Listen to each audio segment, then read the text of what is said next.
慧慧一战成名，打败世界最强法师何真，终于与阿库亚相会，两人打成一团。何真与魔王对战，最终的故事流芳百世。各位观众老爷们好，今天我们接着上一期继续说一说为美好的世界献上祝福的第17卷最终卷，为冒险者们献上祝福的上半部分。终于到了最终卷了，那么何真到底是怎么打败的魔王？老婆的方面又是选了谁呢？那么废话不多说，且听我细细道来。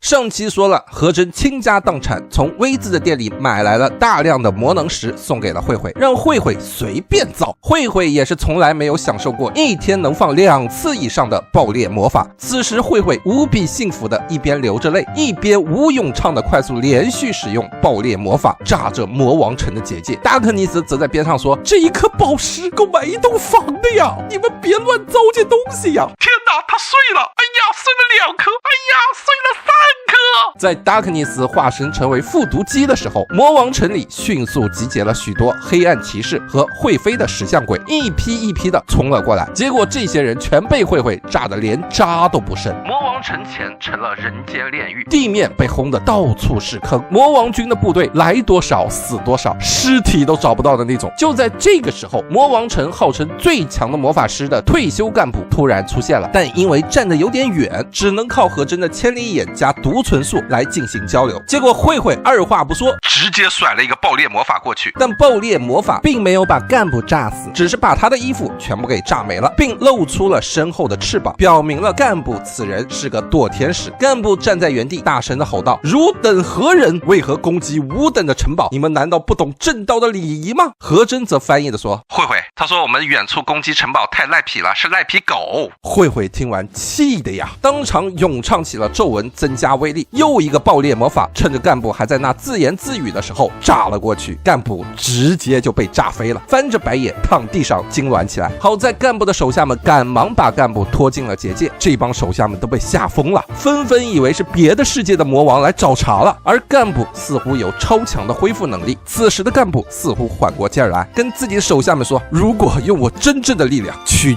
一个红魔族。何真则在远处独存的翻译道，慧慧，那个干部说，我要是动真格的那种平胸的红魔族，肯定抬手就能秒掉。慧慧听完两眼放光，深吸一口气，高速咏唱起了咒文，迅速的射出了20发爆裂魔法，魔王城的结界直接被炸没了，修结界的法师们全给炸到了九霄云外，大量的陨石坑中只剩下了满身疮痍的干部。何真心说，这干部真不愧是最强的法师，了不起啊，这都能活着。而慧慧见状，干脆丢掉了魔能石，打算用自身的魔力释放最强的一击。干部则躺在地上呻吟着说，我是魔王军最强最老的，我的名字是……嘣！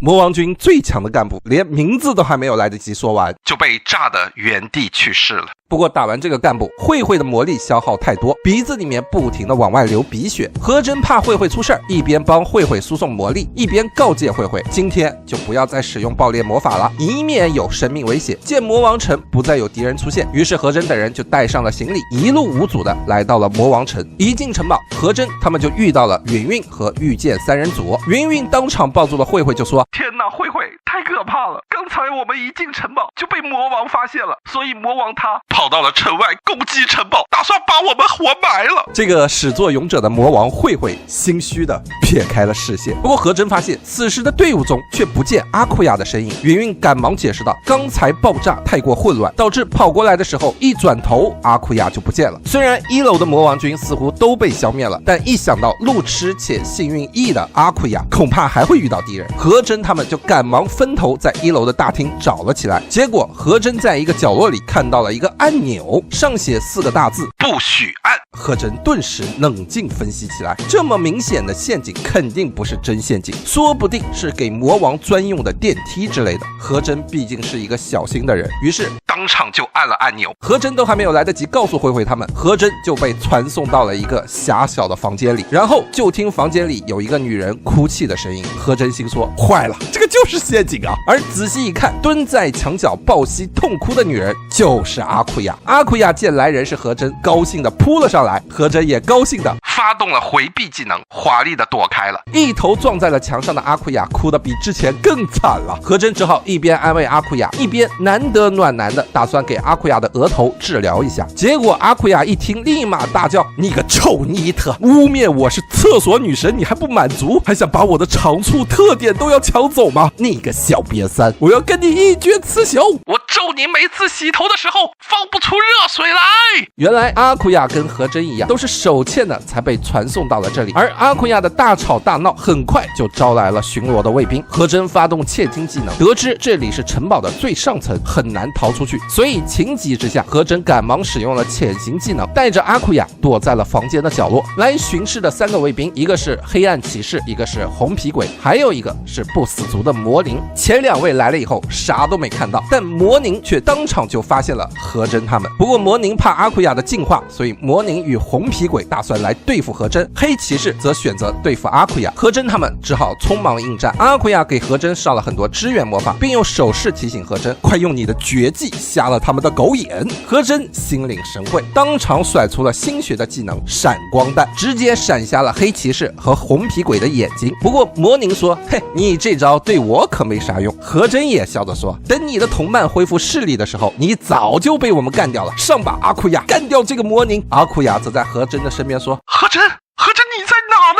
原来阿库亚也被闪瞎了狗眼。何真大骂：“我靠，你叫我扔闪的，你咋瞎了？”阿库亚更是生气的说道：“我哪知道你新学了什么技能，我以为你是要用以前那种更加卑鄙的用沙子迷人眼睛的方法呢。”见何真和阿库亚起了内讧，魔宁趁机迅速的攻了过来。就在魔宁伸手的一刹那，何真把阿库亚当肉盾顶在了身前。魔宁一碰到阿库亚，似乎就受了重伤，右手直接烧没了。黑骑士赶忙关心的问战况如何，魔宁则在回答的时候不小心暴露了黑骑士和红皮鬼的姓名。何真分清楚了这些人的名字之后，立马利用阿库亚给他的支援魔法，模仿起了魔宁的声音，说道：“黑骑士，快砍你面前的人！”于是黑骑士当场就把自己的同伴红皮鬼给砍死了。魔宁见何真如此卑鄙，赶忙叫黑骑士：“谁的话你都别信，站在原地别动。”然后魔宁一边躲着阿库亚，一边朝着何真攻击了过来。何真一个失误，给魔宁抓住了机会，魔宁当场就用生命吸取魔法，让何真的意识逐渐开始模糊。好在有阿库亚在，所以阿库亚非常小心的不让何真碰他。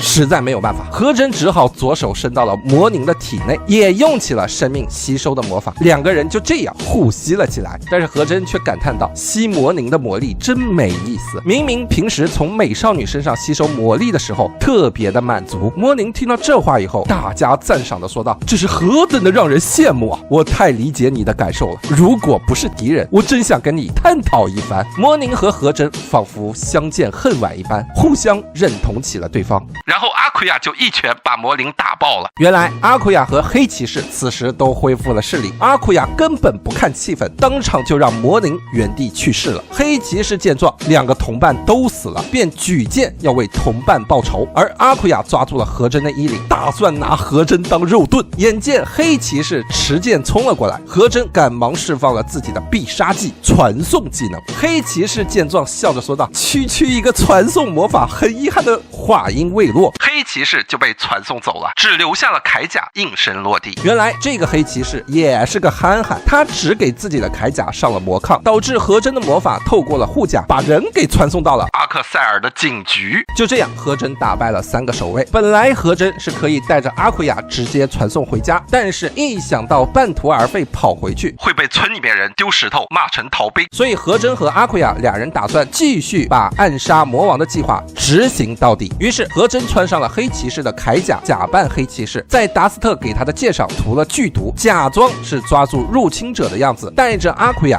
混入了敌人的队伍之中。虽然魔王军有队友被杀了，但是一提到被抓的人是阿库亚教的人，立马吓得这帮魔王军的禁卫军退避3分，生怕阿库亚给他们传染病毒。何真模仿黑骑士的声音说：“刚才的敌人太强了，所以我打算把这个女人当作人质，把闹事的人都给他调出来。结果和真刚把话说完，所有的魔军都退后了几步。和真心说，坏了，不会穿帮了吧？结果魔王军的人你一言我一语的说道，天哪，我们以为你只是脑子不好，竟然你还真的会拿女人当人质啊，平时绅士的性格是装出来的吗？哦，好失望啊。好在这帮禁卫军的领头羊头怪还是觉得留个人质比较有利，这才让众人带着阿奎亚来到了最上层的大厅。羊头怪通过魔法道具告知前线部队，他们抓到了一个祭司人质，让前线部队告诉底下的入侵者乖乖投降，不然就撕票。随后羊头怪像是对待上宾一样询问着阿奎亚入侵者到底有几人，谁更厉害之类的事儿。阿奎亚则像是在做客一样，一边刁难给他倒茶的人，一边把和真吹得天花乱坠，仿佛和真才是入侵魔王里面的最强主力，吓得羊头怪不敢小瞧入侵者。等遇见慧慧他们放弃抵抗，被请到了上层大厅后，羊头怪发现这帮人里没有叫和真的人，于是羊头怪立即急的让遇见一行人把武器丢了，然后人质他希望只留阿奎亚一个就够了，其他人他们都要通通杀掉。羊头怪希望用这样的话可以把和真给逼出来，遇见他们当然不会乖乖听话，两方势力就这样僵持着。为了打破僵局，和真假扮着黑骑士，自告奋勇的出来做话事人，说不能就这么便宜了这些入侵者，他黑骑士要为死去的同伴报仇。于是和真站了出来，让达克尼斯当众把盔甲全给脱了。大家都以为终于看清了黑骑士的真面目，原来这个人这么鬼畜啊！不过达克尼斯毕竟是正直的圣骑士，所以他当场就把盔甲给脱了，还十分的享受。遇见见状，指着和真就骂：“你个卑鄙小人，有本事出来单挑啊！”听到这话，大家都发出了遗憾的叹息声。不过羊头怪作为首领，却自告奋勇的站了出来，要跟遇见单挑。羊头怪说：“只要不是最强的和真，对付你这种角色简直是小意思。”其他人当场就震惊了，还有人会怕那种东躲西藏的小人？羊头怪说：“少啰嗦，我可是禁卫队长马门，正面交锋，连那些魔王军的干部也占不到便宜。”这时候阿库亚却说道：“是吗？你这么厉害啊？你真不怕和真吗？他说不定就在你的身边哦。”羊头怪说：“少啰嗦，我才不怕呢！那个叫和真的，你赶快给我出来！”于是和真从背后一剑就刺穿了羊头怪的脑门，并笑着说道：“我就是那个卑鄙的和真。”和真发动了死亡背刺的技能，所以一招就弄死了禁卫队队长马门。在场的魔王军们都纷纷大叫：“这他妈是人干的事儿吗？”遇见他们知道阿奎亚身边的人是和真之后，立马就跟魔王军的人打了起来。但是有3个禁卫兵打算优先对付和真，和真则当场使用了惯用的技能拘束绑住了一个禁卫兵，但和真手上唯一的绳子是拴在阿奎亚脖子上的那一根，这导致阿奎亚此时跟绑成粽子的魔王军捆在了一起。其他魔王军的人见状大叫道：“可恶啊！这个叫和真的不仅会偷袭，连同伴都不管的吗？简直是个不折不扣的人渣！”但就在这时，达克尼斯打算保护和真他们撤退，二话不说就冲了过来。有2个禁卫兵想要阻止达克尼斯，却发现根本砍不动达克尼斯的盔甲，于是这2个禁卫兵干脆拽着达克尼斯，达克尼斯则跑到了和真的身边说：“快，和真，阿库亚，我来救你们了，快来搭把手！这2个人拽着我不放手啊！”和真在边上大骂：“你疯了！你带着2个敌人冲过来，你想干什么呀？这不就变成了2对4了吗？”但就在这个时候，阿库亚却得意洋洋地走到了和真的身边说：“呵呵，那3对4如何呢？”原来阿库亚用净化技能把绳子解开了，但是被绑着的那个禁卫兵也解开了束缚。和真说：“造孽呀！要我带个废物和智障打5个敌人，你们有病吧？”话还没说完，这5个敌人就攻了过来。只听达克尼斯大吼道：“嘲讽！”5个敌人的剑就全朝着达克尼斯的那边砍了过去。魔王军的人还纳闷：“天哪，这什么技能？感觉好像挑起了我施虐的心理。不拿剑刺他，我浑身难受啊！”达克尼斯则在那边满脸通红，喘着粗气地说：“来吧，让狂风暴雨的攻击都打到我的身上吧，快点，不要停！”接着遇见直接就把这5个敌人全砍死了。有遇见和云云这种战斗力在，很快大厅里的敌人就被他们都打败了。任务完成，和真他们终于可以带着阿库亚回家了。但是前方就是魔王的会客厅，魔王肯定就在里面。到底是回家还是继续打魔王？和真和遇见争论了起来，而慧慧和达克尼斯则趁机揪着阿库亚的脸颊以示惩戒。遇见对和真说：“你把阿库亚强行拉到了这个世界，难道你不该负起责任，打败魔王把阿库亚送回天界吗？而且你一直这样的话，我怎么放心把我喜欢的人交给你呢？和真听完回道，你看女儿的眼光是真他妈烂。玉剑立马抱怨道，我还以为我们俩打败魔王以后还会互相理解萌生友谊呢。结果和真立马对玉剑使出了生命吸取的技能，说道，滚吧你，朋友我有的是，跟你这种人在一起，我只有当绿叶的份，你知道吗？见和真和玉剑越吵越凶，阿库亚跑过来打起了圆场。阿库亚他说，他来到这个世界其实挺开心的，离家出走啊，只是为了让那些不知道他好的人急一急。所以玉剑见阿库亚都这么说了，决定按照和真说的，先送阿库亚回阿克塞尔。但只有和真发现阿库亚说的话都是违心的，于是和真深深地叹了一口气，说道，我可是倾家荡产来的，怎么能空手回去呢？各位说吧，魔王的脑袋值多少钱呀？好了，本期视频就先做到这里，各位听得过不过瘾呢？老样子，喜欢本期视频的朋友点赞过3万，我就1天之内把第17卷的下半部分全给它做出来，希望大家能多多点赞，多多支持。达克尼斯竟然有个女儿，慧慧要和和真上床，却被和真拒绝了。然而和真第2天却与达克尼斯同床共枕。各位观众老爷们好，今天我们接着上一期继续说一说为美好的世界献上祝福的第12卷女骑士的摇篮曲的上半部分。因为这卷故事内容太丰富了，所以我只好拆成2期了，望大家能够理解。看这个副标题，估计你也猜到了，这一次是达克尼斯的主场故事。而就在这一卷，和真的感情线逐渐变得明了。那么到底和真身边发生了怎样的故事呢？且听我细细道来。上一期我们最后说到，一个长得特别像达克尼斯的小女孩跑到了和真的豪宅，一见到达克尼斯就喊妈妈。达克尼斯后来赶忙解释，这个孩子叫谢菲娜，是达克尼斯的堂妹，从小体弱多病，母亲早逝，一直照顾她的达克尼斯被这个堂妹当妈妈一样看待。正好堂妹来了，达克尼斯想让阿库亚帮忙治疗一下堂妹的身体，可阿库亚在达克尼斯解释之前就跑出门去公会散播达克尼斯有个女儿的事情了。在达克尼斯出门追捕散播谣言的阿库亚时，和真和慧慧被拜托来照顾他的堂妹，3个人无聊就玩起了过家家。慧慧扮演身为勇者的父亲，堂妹扮演妈妈，和真扮演儿子。和真玩过家家的时候十分入戏，直接说，我要晚上和慧慧爸爸一起睡，让慧慧爸爸跟我讲冒险故事，哄我睡觉。小堂妹情商不低，看着状态立马说，儿子你晚上就跟爸爸睡吧，我跟达克尼斯妈妈睡。见如此乖巧可爱的小堂妹，慧慧忍不住自言自语地说，有个孩子好像也不坏呀。和真听了以后立马回道，我已经准备好随时协助你了。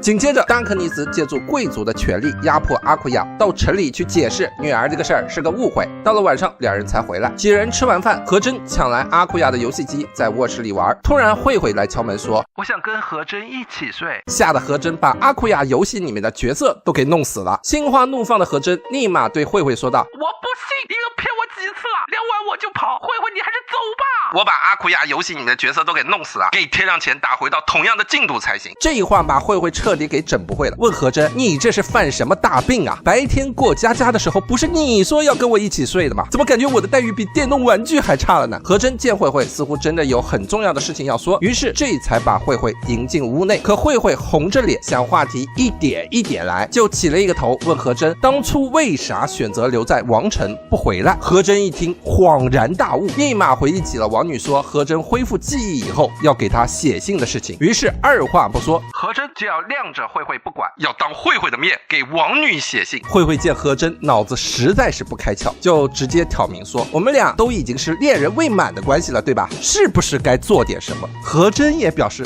好像是该做点什么。但是和真和慧慧却发现，他俩要说做的这个事情发生的时间点却不一样，于是2人打算同时说出想做的事情。慧慧说的是要约会，和真说的是要造人。和真一听觉得慧慧说的也对，不该跳过那么多步骤就直接上了。而慧慧则说好像奉子成婚啥的确实也挺符合他们的风格。于是和真听到这话以后觉得奉子成婚太沉重了，所以不想做了。慧慧当时就傻了，问和真，你不是一直想跨过这个红线的吗？和真则说，男人有一个时间段叫贤者时间，中午他刚去过魅魔馆，所以不想做了。美其名曰这样奉子成婚对孩子的教育不好。慧慧当当场觉得何真这个人渣透了，没了某个欲望之后就会立马变得冷淡，简直是把自己当泄欲工具了呀。但他还是好喜欢这样的何真。总之两人决定暂时向达克尼斯和阿库亚保密两人恋人未满的关系，然后先从约会开始慢慢进行交往。但第二天两人要去约会前被阿库亚缠上，两人约会变成了三人野游，一下子情调就变得像是家族旅游一样。等何真他们回来以后，冒险者工会却紧急召集了所有冒险者，说有大事发生。何真等人赶忙全副武装来到工会，结果却发现达克尼斯却一身职场 OL 装，跟一群公务员站在一起。紧接着工会前台大姐姐说道，今天是缴税的最后一天，请没缴税的挨个排队上前缴税。这时候何真才明白，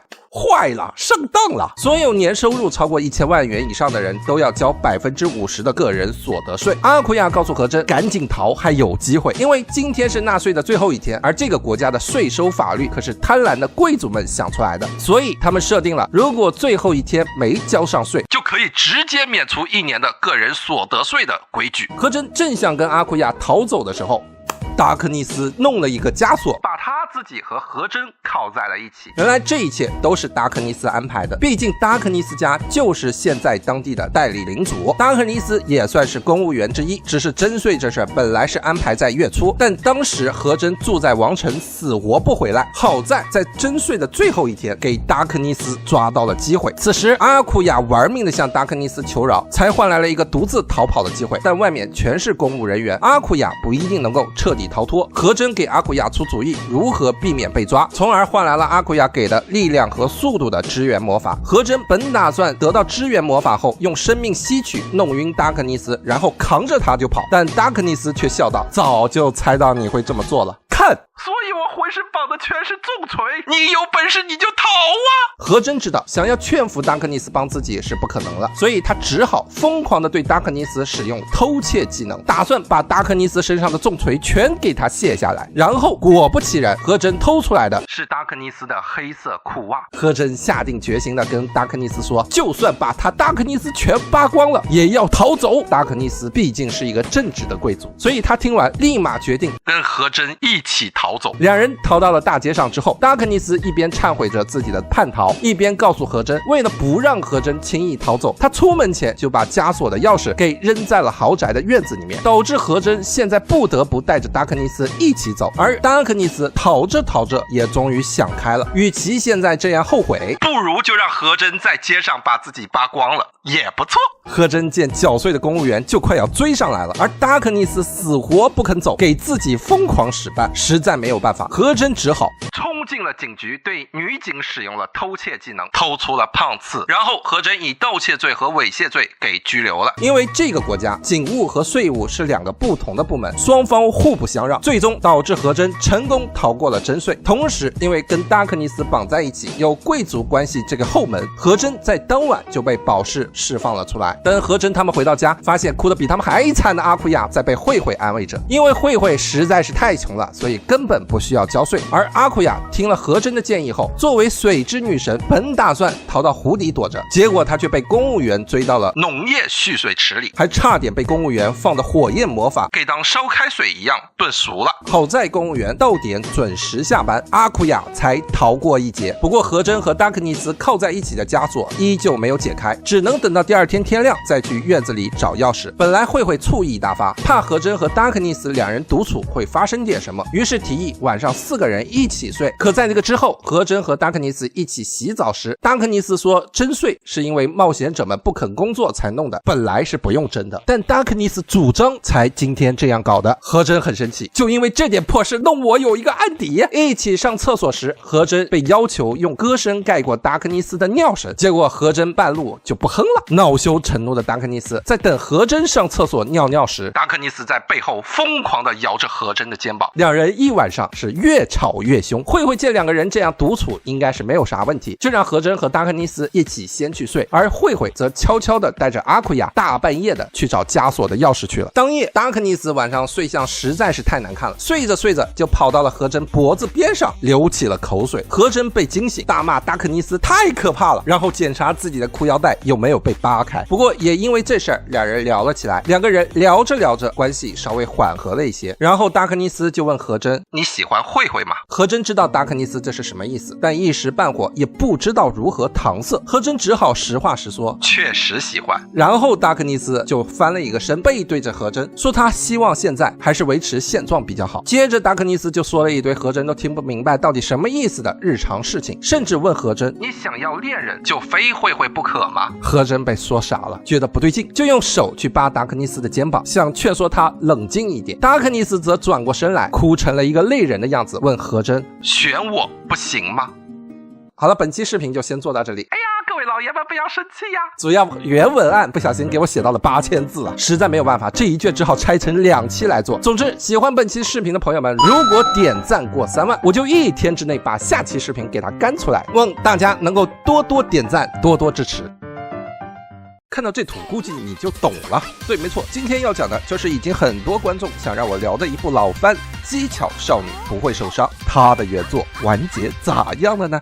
稍微介绍一下，该作是由海东灵儿老师于09年至17年之间在 MF 文库连载的一部轻小说，全书共16卷，但最终一卷是分上下出版，所以实际出版了共17本书的内容。13年所播的动画正好对应了小说的前3卷的内容，也是通过动画里最后一个妹子的故事，引出了故事背后真正的反派蔷薇师团。他们是掌握世界真正权力的机构，其中共有14位管理者，分别以金、银、灰等颜色命名。他们是世界上最强的魔女，他们背地里操控着学院的夜会的进程，目的是挑拨各国的精英对战，让自己派系的人登上学院夜会的第1名，从而从各国之间获取利益。同时，蔷薇们也在等待抢夺预言中会出现在学校的神性技巧。但蔷薇师团里不全是坏人，制作女主夜夜的萧子也曾是红蔷薇，而萧子的老闺蜜黑蔷薇甚至协助过男主，把男主的心脏撇了一半塞进了自己的身体里，以此连接自己，给男主提供魔力，成功让男主能力飞升，晋级到了最后，与自己的亲哥哥进行了大决战。此时的男主已经变得很强，继承了最强的日本剑道，又有自己家族操控多傀儡的祖传秘籍。萧子最终又把夜夜3姐妹都给男主使用，所以最终决战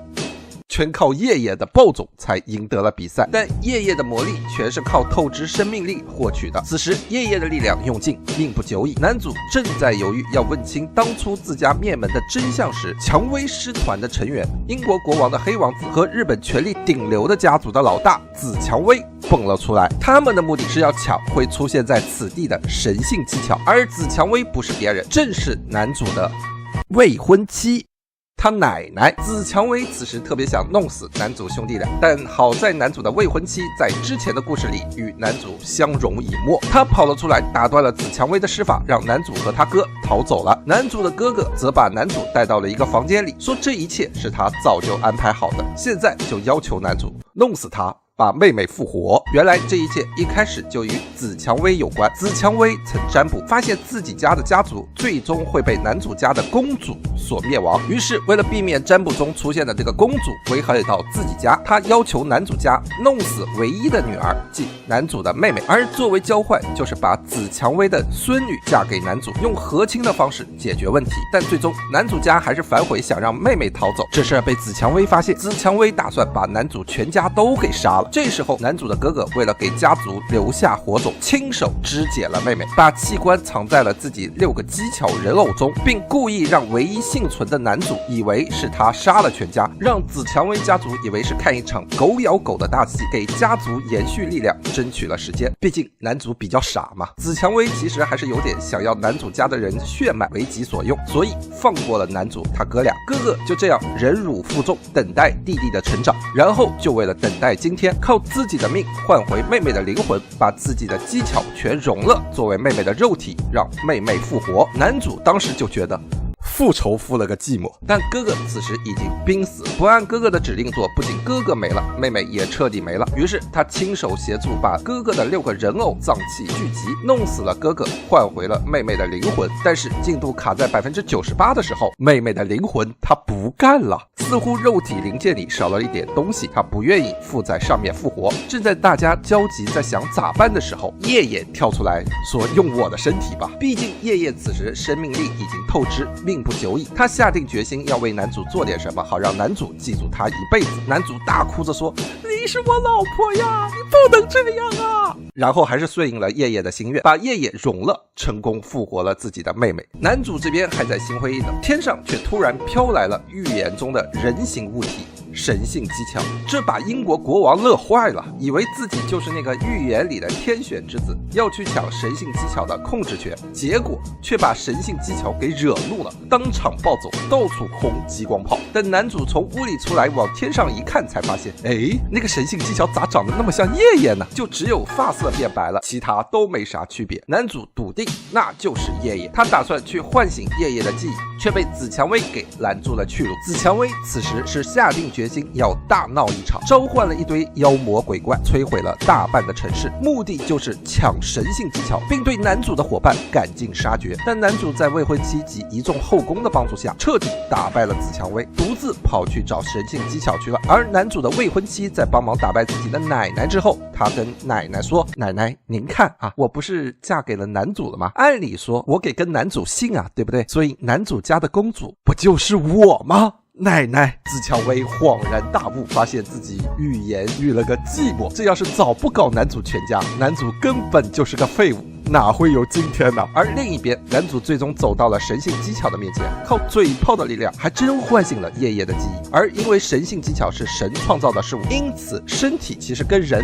没啥区别。于是叶叶这个机巧少女最终成为了会怀孕的少女，既有神赋予的最强魔力，又是人类的肉身。故事的最后，男主在黑蔷薇的引荐之下，也加入了蔷薇师团，成为了全世界背后真正的权力掌控者之一。但因为男主打败了日本的权力者，成为了叛国者，所以就只能留在英国。最后夜会的第一名，因为男主杀了自己的哥哥，所以男主让给了好基友，成为了第一名。其他后宫到底最后有没有嫁给男主，未知，小说里并没有明确说明，但男主明确和叶叶聊到过，如果和叶叶生孩子，会给孩子取啥名字。而机巧少女其实还有一个番外漫画，一共2卷，从最后出场的萧子以及叶叶姐姐的对话桥段来看，番外篇里这个男主大和正好与本篇故事里男主和叶叶要给儿子起的名字对上了，至少证明叶叶是真怀过孕了。好了，以上就是机巧少女不会受伤的最终完结剧情。其实本篇故事非常的精彩，前面牵扯了黑王子和男主的许多恩恩怨怨，由于篇幅有限，所以我打算把这一部分写成文章放在评论区里，有兴趣的同学可以关注一下。那么你觉得结局最终是开后宫了呢，还是和叶叶单线结局呢？也欢迎在评论区里留言告诉我们。这个16卷的小说补的我真的是吐血啊！熬夜赶稿不容易，拜托各位点个免费的赞吧，这真的对我很重要啊。